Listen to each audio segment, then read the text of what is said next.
My health's been declining recently.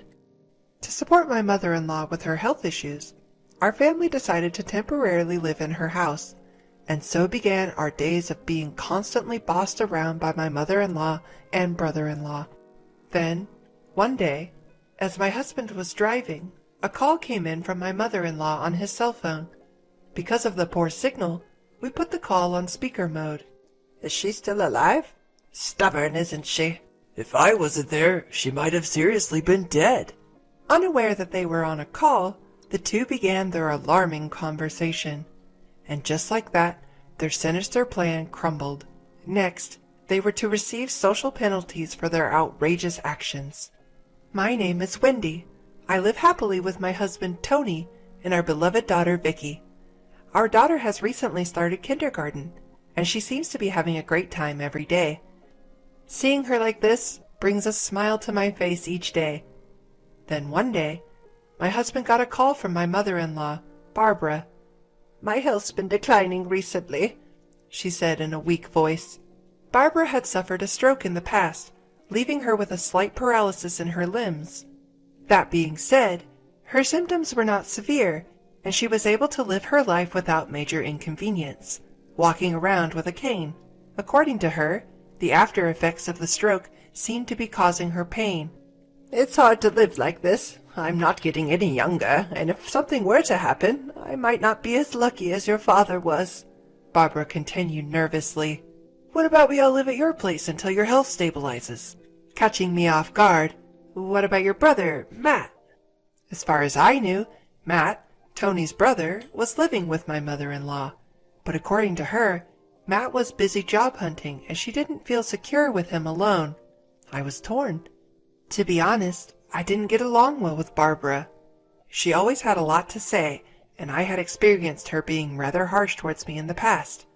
But it wasn't just me who had issues with my mother-in-law. My husband, Tony, didn't exactly have the best relationship with his mother either. Apparently, she had always favored Matt, the eldest son, while Tony was treated as if he were an afterthought. When I broached the topic, Tony replied with a troubled look. That's true, but still, I am her son. Indeed, this seemed like a sentiment typical of Tony, a man of strong responsibility.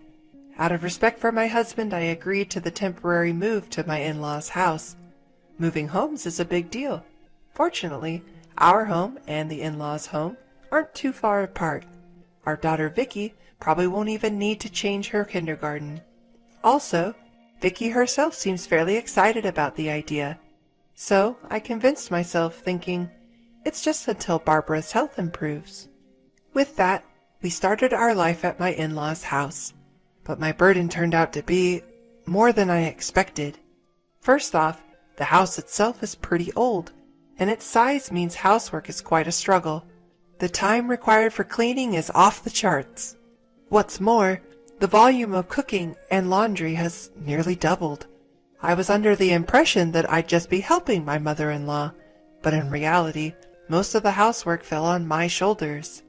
And while I was working hard, my mother-in-law was... Vicky, darling, it's such a lovely day. Why don't we go shopping together? I want to come. And off she'd go, enthusiastically spending time with her granddaughter. And then, you see, that painting of Matt's won a gold medal. Oh, really? That's interesting. Hey, are you really listening? This is the amazing part. She'd ramble on endlessly about trivial past achievements of her favorite son, all while munching on snacks.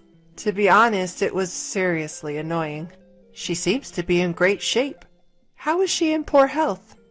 I eyed my mother-in-law with suspicion. Suddenly, she started coughing as if she was startled. Am I imagining the insincerity here? Well, let's end my rant about my mother-in-law here. Next is about my brother-in-law. He was also a significant pain in the neck. Contrary to the stories I'd heard, Matt turned out to be a jobless singleton almost entirely dependent on his parents. And his thoughts and actions were so childish. It was hard to believe he was a man in his 40s. Wendy, I'm hungry. Where's my lunch?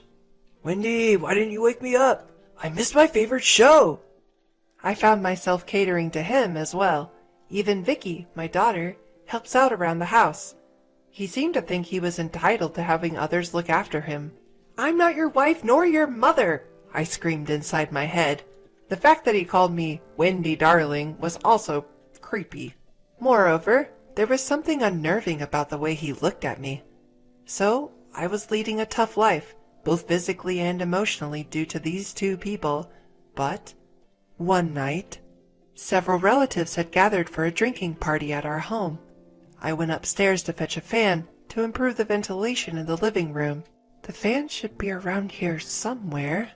Wendy! When I turned around, my brother-in-law was standing behind me out of nowhere.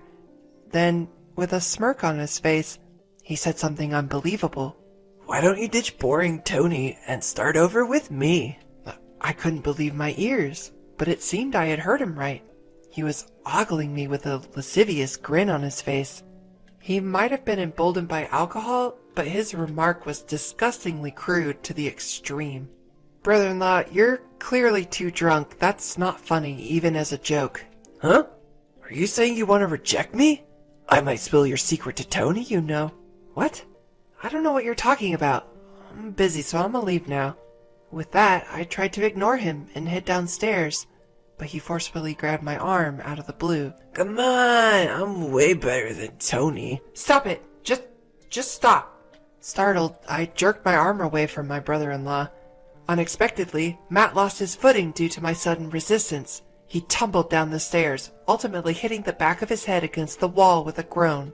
Hearing the commotion, Tony and other relatives rushed over. Hey, what's going on here? Oh, Matt just slipped. Oh my, look at the bump on his head! While his mother fretted over him, shaking him violently, other family members managed to calm her down and took Matt to another room for first aid. Amid all the confusion, my quarrel with Matt was forgotten. I contemplated whether to tell Tony about Matt's advances, but decided to stay silent for now, not wanting to cause unnecessary worry. If Matt's actions escalated, I would speak up. With that thought, I made my way towards the living room where everyone was gathered. Then, in the corner of the hallway, I saw Vicky looking at me with a worried expression. I'm sorry if I scared you, honey. Did I wake you up? Let's get you back to bed. Okay. Something about Vicky's demeanor felt off. But it was late, and I didn't question further, taking her to her room to put her back to bed. Life remained difficult due to my mother-in-law and Matt.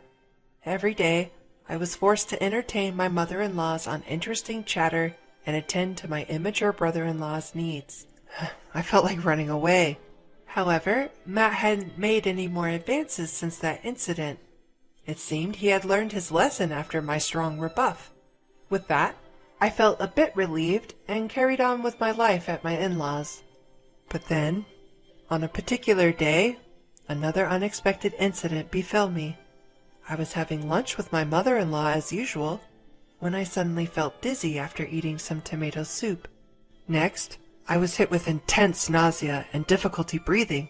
I recognized this sensation. Yes, it was anaphylactic shock, an allergic reaction. I have a severe allergy to peanuts, and if I consume even a single one, I can have breathing difficulties. Luckily, my brother-in-law was home so we could quickly call an ambulance.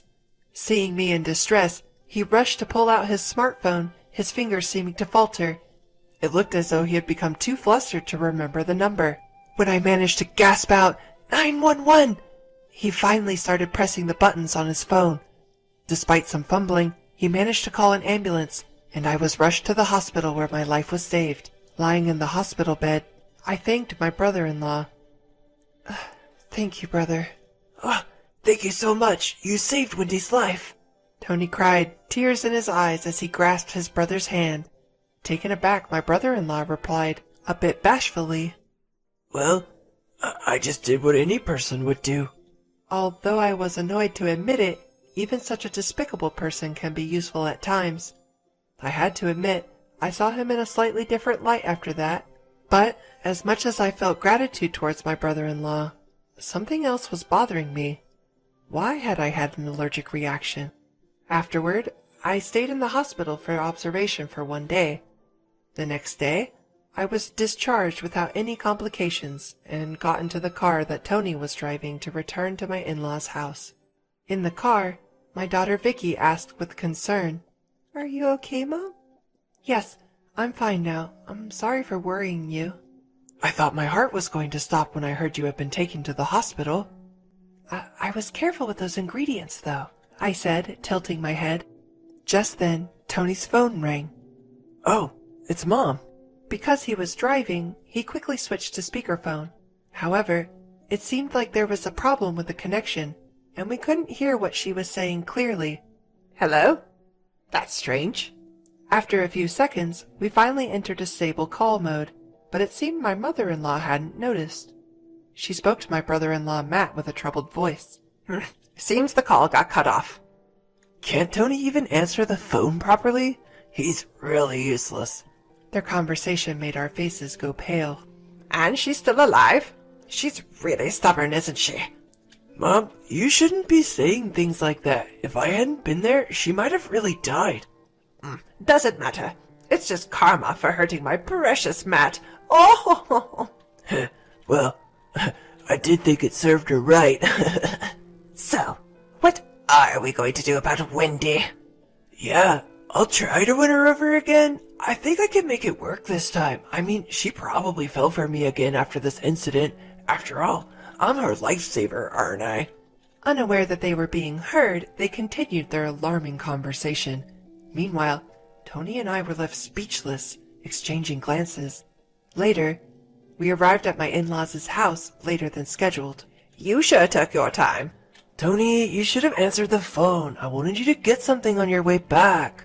They greeted us as if nothing had happened. On the other hand, Tony and I had stern looks on our faces. Well, we had to stop by the police station. "Police station? Did you lose something?" "Vicky, your dad and I need to have a serious talk. Can you go to your room for a bit?" "Sure." As our daughter headed for her room, I thrust Tony's phone towards my in-laws. Then I replayed their conversation that had been recorded. As a matter of fact, I had quickly set Tony's phone to record mode at the time. Upon hearing this, my in-laws' face turned pale with shock. "What? How did you—" I continued glaring at the two who wore guilty expressions. "What in the world is going on here?" "Well, that was just a joke. Sort of a small payback for you rejecting Matt. Stop it, Mom. Don't mention—" My brother-in-law stammers, trying to stop his mother from digging herself deeper, but it was already too late. "What? She rejected Matt? What's this about?" As I explained to my husband, his normally gentle face transformed into something monstrous. Then he furiously started questioning his mother and brother. Before his onslaught, they confessed everything. It turned out that my mother-in-law was attempting to set me up with Matt. Worse still, he seemed to be on board with the plan. So, she had feigned illness to lure me to their house. The idea of trying to turn her daughter-in-law into her son's fiancé was so outlandish, I was chilled to my bones. The reason for this bizarre plan? They felt sorry for Matt, being single despite being the older brother. Their lack of empathy was so astounding, I could hardly believe they were human. Needless to say, their selfish scheme did not pan out, and Matt ended up tumbling down the stairs in a pitiful fashion. As I remembered the events, I shuddered. At the same time, something my brother-in-law had said stuck in my mind. "What secret about me were you using as a threat?" With a side glance at my husband, he grudgingly replied, "It was about that $50K you were hiding." It appeared he was after my personal wealth as well, but he was way off the mark. He and my mother-in-law assumed that I was secretly earning money through stock trading or foreign exchange, but in reality, the money was from my hobby of writing, which I'd been doing for some time. In other words, it was a savings account approved by my husband, not some hidden wealth. He's always told me, "That money is something you earned with your own hard work, Wendy. You can use it whenever you think it's necessary." Apparently, my brother-in-law had seen my bank book by chance when he visited our house and told his mother about it. "Why not make her your wife, then?" she had suggested. Indeed, it's quite a horror story. Anyway, the plot between the two of them was quickly thwarted. As for my mother-in-law, it seems she was in revenge mode because I not only rejected Matt's advances, but also caused him to get injured. So, she conspired with Matt to mix peanut powder into my lunch. She probably thought that they could retrieve the $50,000 later. But seeing me suffering more than he expected, Matt became frightened and hurriedly called an ambulance. By the way, it seems my mother-in-law had been trying to get the passcode for the bank account from Vicky all this time. Of course, there was no way my daughter would know the number, so it was a wasted effort. But she seemed to be filling my daughter's head with nonsense like, "Mommy is doing something wrong to make money. Grandma will take care of it. Oh, don't tell Mommy about this. If you do, she might get arrested by the police." That day, the mystery of my daughter's strange behavior towards me was finally solved. "What were you thinking? Scaring your own grandchild like that? Aren't you ashamed of trying to steal your younger brother's wife? I always thought you were a fool, but I never expected this." As Tony voiced his anger and disbelief, his fists trembling, Matt, perhaps feeling his pride hurt, retorted, "Hey, don't get cheeky just because you're my younger brother. I'm way more handsome than you. If I had met Wendy before you did, she would have definitely married me." This further fueled Tony's anger, but there was someone even angrier than my husband. Yes, that was me. "You have got to be kidding. Tony is a decent human being unlike you. There's no way I would marry a deluded jerk like you, even if hell freezes over. You middle-aged narcissist. Grow up and stop adding darling to my name." Before I knew it, I was shouting every insult I could think of. Matt seemed to shrink under my intense glare and harsh words. Regaining my composure, I cleared my throat and told them in a calm voice, Anyway, your actions have crossed the line. I almost died, so I will be filing a criminal complaint for assault. Please pay the damages." "I consulted at the local police station earlier. They advised me to discuss this with you first since we're family, but I have no intention of doing that now." No way. You're going to sue us?" Faced with our wrath, the two of them were pale as a ghost, prostrating themselves on the ground. Then they started to plead with us in trembling voices, trying to get us to drop the lawsuit. "Wait, we didn't think you'd be hurt that badly." "Yeah, that's right. It was just a spur-of-the-moment thing. Forgive us. We're family, right?" At their pleas, Tony and I exchanged looks and started discussing. Just then, Vicky entered the room. Perhaps she was bothered by the commotion.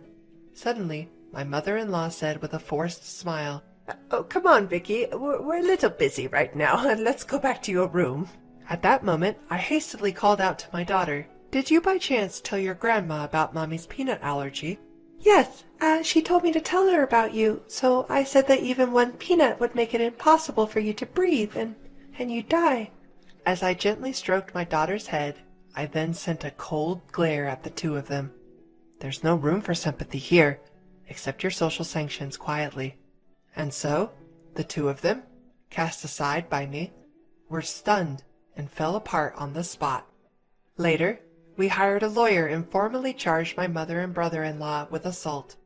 Because it was a family dispute, they didn't end up in prison, but they had to pay about 13 grand for my medical expenses, compensation, and the like. Naturally, neither of them had any savings to cover this, having led such a dissolute life. In the end, they reluctantly sold their family home for cash and made the payment. And as for the two of them now without a home, "Oh, it's going to be a little cramped in that house if all 5 of us are going to live there." "Tony, when are we gonna do the extension and remodeling?" unbelievably, they seemed fully prepared to live in our house. These people are truly hopeless.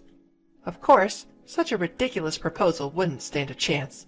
What kind of nonsense are you spouting? Talk in your sleep when you're asleep. It was probably an explosion of pent-up frustration. The two of them, vehemently rejected by us, hastily left the scene. We heard that they later rented a room in a rundown apartment. They are said to be living a tough life, surviving on the wages my brother-in-law earns from his part-time job. On the other hand, we had returned to our own home for the first time in half a year. Such a peaceful atmosphere. I breathed a sigh of relief. "I'm sorry. It's my fault for deciding to live together. I should have thought more about it. Don't worry about it. It's your seriousness that I like. That's why I married you. Yes, my husband Tony often gets the short end of the stick due to his serious nature, but that's why... No, precisely because of that. I respect him. I continued speaking to my dejected husband. You looked brave and cool when you punched Matt. Violence isn't good, though. Hearing that, my husband chuckled sheepishly. Then, as he was holding our daughter, he said, That's right. How about we all go out for some fun next week? Vicky, where do you want to go? The zoo! Watching my daughter laugh with excitement, I savored the happiness, and I made a vow to continue saving that money for my daughter's future. I promise.